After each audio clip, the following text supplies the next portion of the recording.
para sa akin, that was really an insult para sa akin na kasamang Jade. Napalawang sabihan ka na, tingnan mo muna yung ginagawa mo. I will really feel insulted. Now, as to where it will go, yan ang ko natin. That's why the impeachment now is in limbo. Opo, Attorney, At kaugnay pa rin saka, po dito sa impeachment trial nga laban kay Vice President Sara Duterte. Kung maalala po ninyo, sa halip yes, na i-dismiss ay i-remand na lang. Yun po yung naging hakbang, aksyon ng Senado. Kaugnay nga po doon sa articles of impeachment. Baga, ibinalik doon sa Kamara. Ngayon, nagdumating po ang motion na yan. Yung ulat na yan, nakatanggap ang Kamara, ang sabi nila, hindi mo nila tatanggapin at magka-counter po sila ng clarification doon po sa ipinapariman. Pero bago po yan, yung remand mismo, pag-remand, yung hakbang ng Senado, Attorney, wala ho ba kayong nakikitang paglabag sa batas o unconstitutional ba o legal po ang naging hakbang, aksyon ng Senado hinggil po dyan? actually, yan ang what makes it exciting, amusing, entertaining. Alam mo, ang pinaka-bottom line dito, kasamang Jade, no? Diyan makita mo yung political process ng impeachment. It's all about political dimension or political realities. Now, yung Constitution, nagsabi lang ng mga basic na mga fundamental principles. Like, for example, the power to initiate exclusively belongs to the House of Representatives. So yung pag-initiate nila, politika din yan. How they are going to initiate it, politika talaga ang pulot-dulo. Now, pagdating sa Senado, the power of the Senate is the sole power to try and decide all cases of impeachment. Now, yung try and decide, malawak din yan.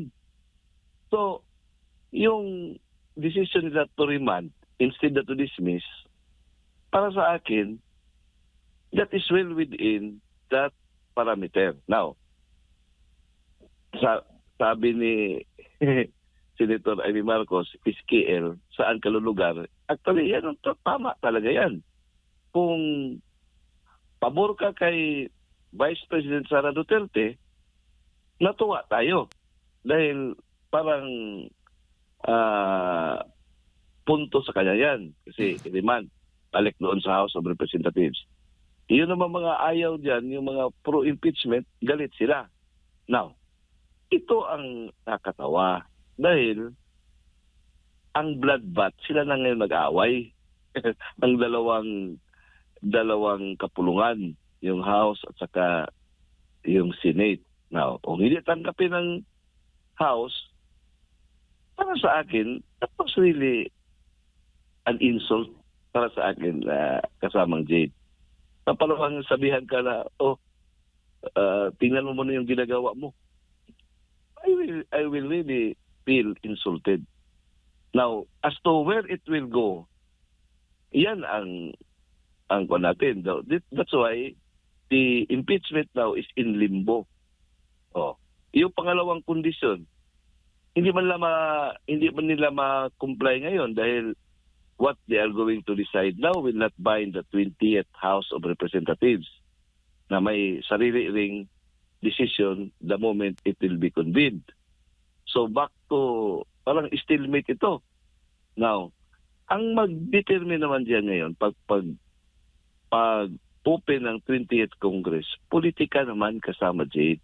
Now, the House of Representatives, parang meron na silang, kumbaga pa, meron ng blood or dirt into their hands. May kasabihan kasi kasamang Jade na, he who comes to court must come with clean hands. Now ngayon, did they go to the Senate with clean hands? Can we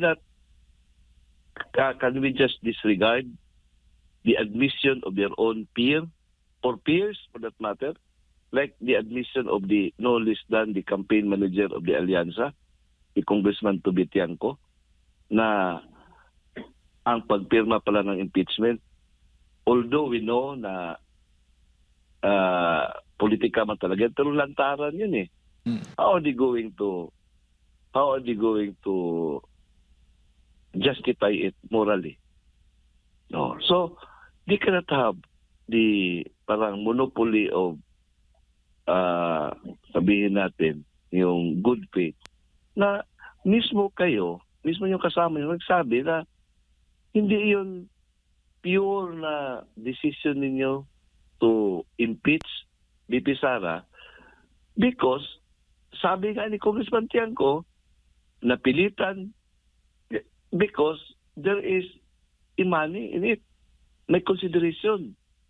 Yan naman ang kanilang they are going to face when the 20th Congress will have to affirm whether they will pursue with the impeachment.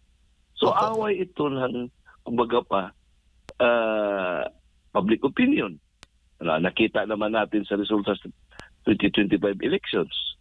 They were all repudiated. Hindi naman pwede pagmamayabang ng mga congressmen na okay, majority of us or in fact 90% of us who voted for the impeachment ay re-elected. Of course, because many of them are unopposed. And many of them are nag-aaway din sila. Parehos lang.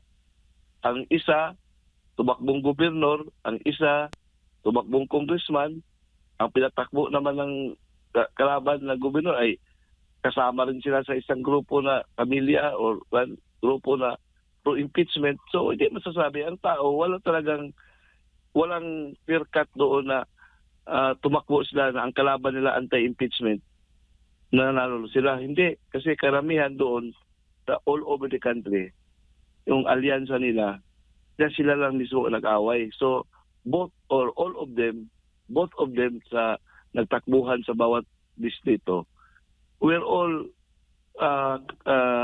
part of yung conspiracy o yung decision to impeach VP Sara.